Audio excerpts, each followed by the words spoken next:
That's all right. All right. Good afternoon. A lot of stuff today. So let's get started. Hold on a second.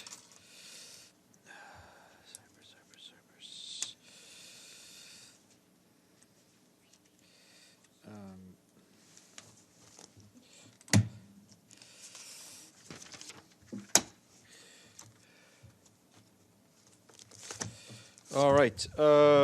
This morning, the Secretary General paid tribute to all members of the staff who have lost their lives in the line of duty at a memorial service here at UN headquarters. Between January of 2018 and March of this year, 115 UN staff from 43 nations lost their lives. Most were involved in peacekeeping, and the vast majority were African. Among the fallen, there were also 19 civilians, as well as 21 colleagues who perished in the Ethiopian air disaster. The Secretary General praised the commitment of these men and women to risk all to promote peace and provide assistance to some of the world's most vulnerable people.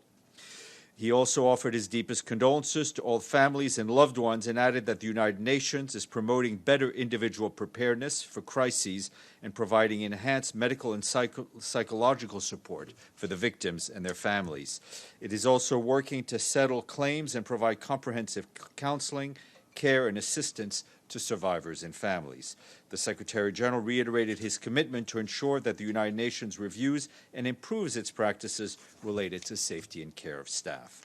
The Deputy Secretary General Amina Mohammed will depart New York for Geneva to attend meetings on May 8th at the UN Sustainable Development Group, the United Nations Joint Steering Committee to advance humanitarian development collaboration, and the first regular session of the 2019 UN Systems Chief Executive Board, which is scheduled for the 9th and 10th, which we've already told you the Secretary General will also participate in.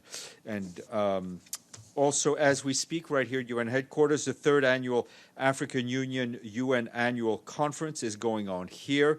The conference is led by the Secretary General and the Chair of the African Union Commission, Moussa Faki Mahamat.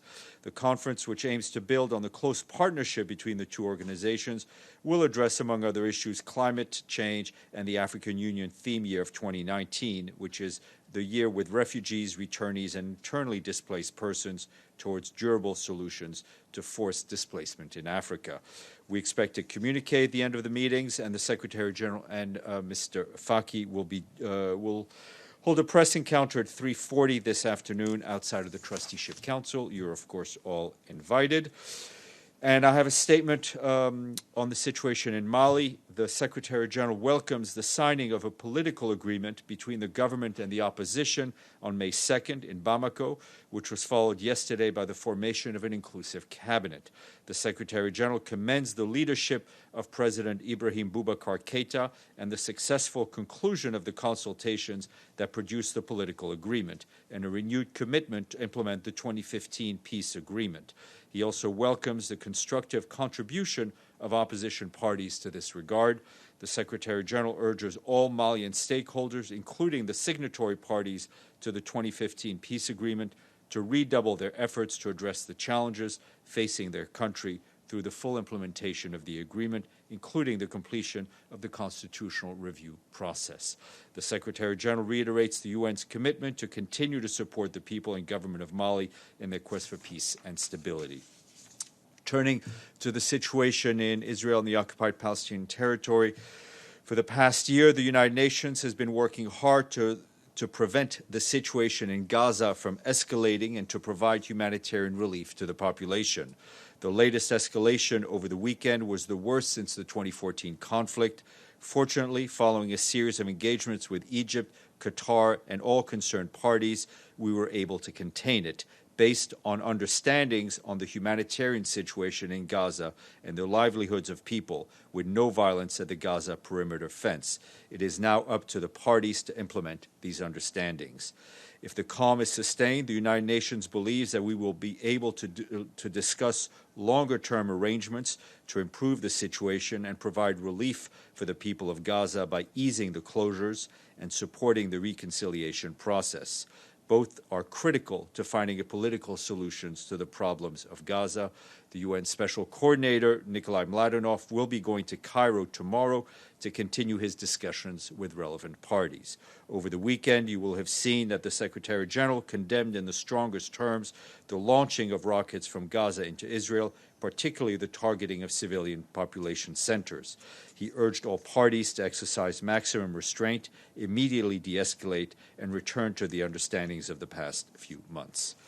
And turning to Libya, the UN mission in Libya called for an extendable one-week humanitarian truce starting on the first day of Ramadan, which is today, during which all parties pledged to halt all forms of military operations. Unfortunately, the truce has so far not been observed, and fighting continues on the outskirts of Tripoli. The UN mission renews its call to all parties to abide by the truce and allow the delivery of humanitarian aid to those in need and to ensure the freedom of movement of civilians.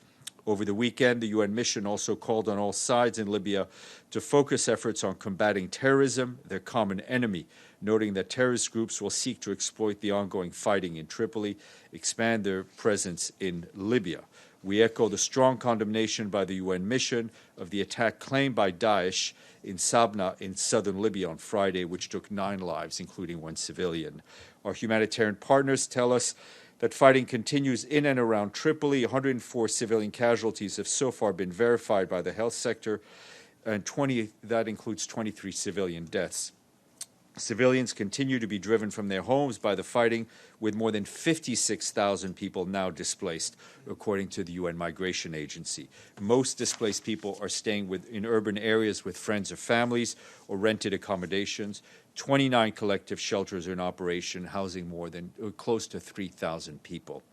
The Office for the Coordination of Humanitarian Affairs says that multiple conflict-affected areas remain largely inaccessible to humanitarian workers, while conditions for civilians trapped in these areas continue to deteriorate.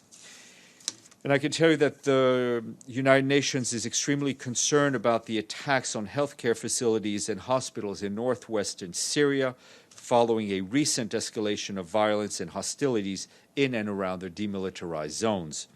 Since April 28th, at least 7 facilities have reportedly been struck, including 4 in Hama Governorate and 3 in Idlib Governorate.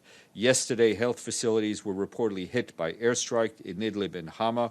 We continue to call on all parties to the conflict to ensure the protection of civilians, and in particular to avoid the destruction of hospitals and other civilian infrastructure, in line with their obligations under international humanitarian law and international human rights law.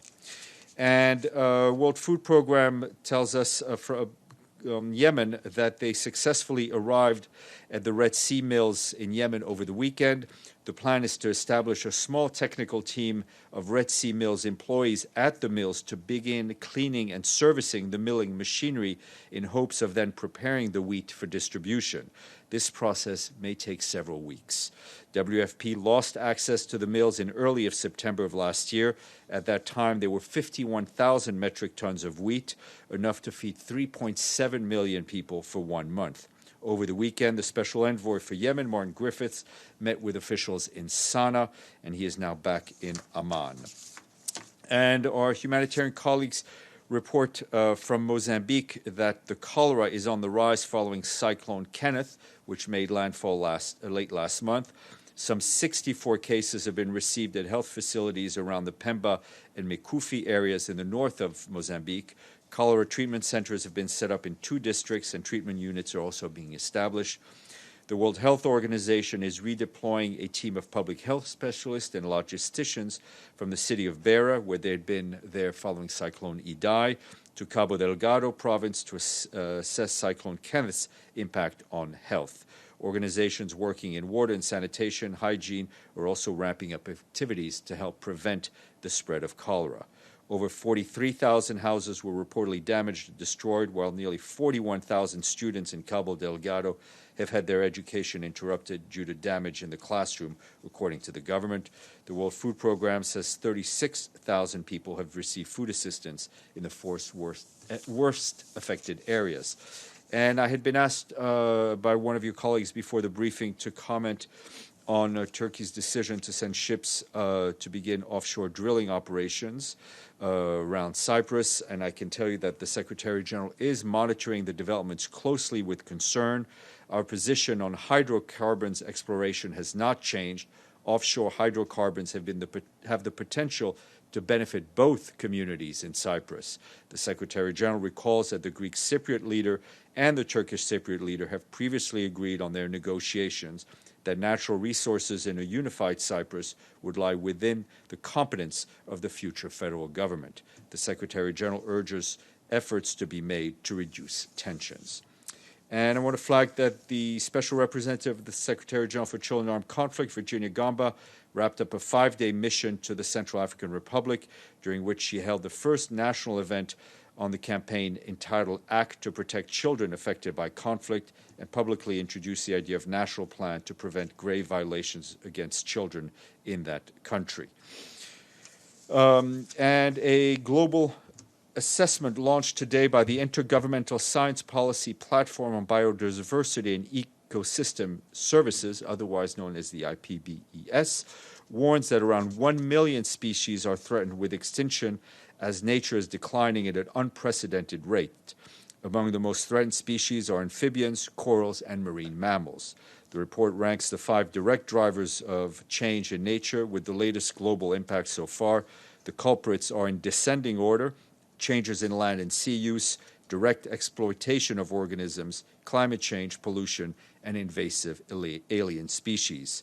The report says that the decline will have grave impacts on people around the world and stresses that the current global response is insufficient and transformative changes needed to protect and restore nature. It also offers a large range of possible scenarios for the coming decades and draws on indigenous and local knowledge to map the way forward. More information online.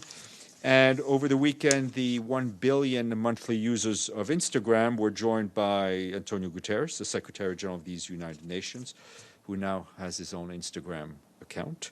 In his first post, he explained that he joined the platform to give people a first-hand look at his job and share what motivates him to strive for a better, more peaceful world for all. Lastly, we want to thank China, which has paid its regular budget dues in full, and we are now up to 91. Yes, no, I said 91. You don't have, Masood, I appreciate your effort to answer, but if I gave you the answer, it doesn't count. Edie. Sorry. Couple of questions, Steph. First, does the Secretary General have any reaction to the latest missile launch by the DPRK government? Mm-hmm. And secondly, does he have any reaction to the top news item everywhere today on the birth of a son to Prince Harry and Meghan Markle? Well, we welcome the new royal child and wish the parents the best of luck in raising children. No, we welcome. In all seriousness, we welcome him and send our congratulations to the parents. Sorry, DPRK. Yes, we cover everything here. We are very much aware of the recent launches by the Democratic People's Republic of Korea.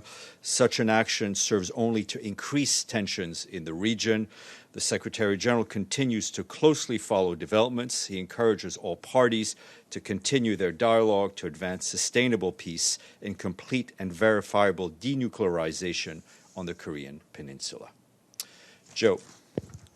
Yes, was Islamic Jihad formally part of the ceasefire discussions and agreement?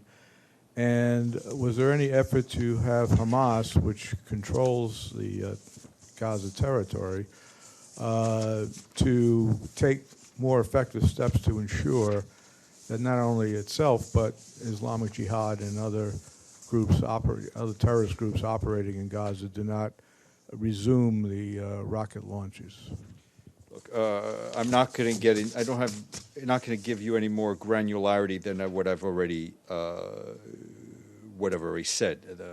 Mr. Mladenov was involved in discussions with Egypt and Qatar and all concerned. All concerned parties. I'm not going to go into any more detail at this point. It's now up to the parties to ensure that to implement the understandings that were reached. Welcome back, sir. Thank you. I have two questions, one on Libya and one on Palestine. I'll start with Libya, by the way. General Haftar issued a statement saying he will not abide by the one-week truce, and he urged his followers to intensify their attacks, and he called it jihad. And he said we should fight even more in Ramadan, as he said. That's my first question. I'm sorry. The second about Gaza, Israel. I didn't hear a question mark in your first statement. Yeah, I mean, I noticed that the statement did not mention that one party did not agree to the UN call for a truce. Well, are you aware? I think we were very clear that unfortunately the truce has so far not been observed, and fighting continues on the outskirts of Tripoli. Yeah, but okay. I mean, his statement stands out against the UN. The statement is unfortunate, and we would like to see the fighting stopped. Yeah. The second, regarding the escalation in Gaza, Israel conducted 350 air raids, killed 22 Palestinians, including a pregnant woman and 2 children. And it is Gaza that is under siege. It is Gaza under occupation. And yet the blame went flagrantly against the Palestinian in Gaza. How could that be? I don't think the blame. We condemned the rocket attacks that were initially launched from Gaza into Israel. I think we called for restraint on all the parties. It is not an issue of blame. For the focus of the UN's work is on trying to bring calm back to Gaza in order to help improve the humanitarian situation. But obviously this will also go through a political solution that involves the parties. Yes, ma'am. Thank you. Recently, United States administration decided not to renew the waiver related to Title III of the Helms-Burton Act. During 27 years, General Assembly has approved a resolution that asks to end the blockade against Cuba and expressed concern about the continued promulgation and application of laws like Helms-Burton Acts because of its extraterritorial effects. So does the Secretary General have any comment on that? What is his position? Thank you. We obviously, we're aware of the General Assembly resolutions. We remain guided by them. I know the Cuban permanent representative of Cuba, or I think some senior official from the Cuban mission, has requested to see the Secretary General, which they will do so this afternoon. So I may have some more language for you after that. Masoud. Thank you, Stéphane. I had number 91, but in any case, what I was saying, on Gaza, this Prime Minister Benjamin Netanyahu has said that he is going to retaliate seriously against the Palestinians in Gaza. So has the Secretary General had a chance to talk with him to tell him not to attack those people who have nothing over there except these things?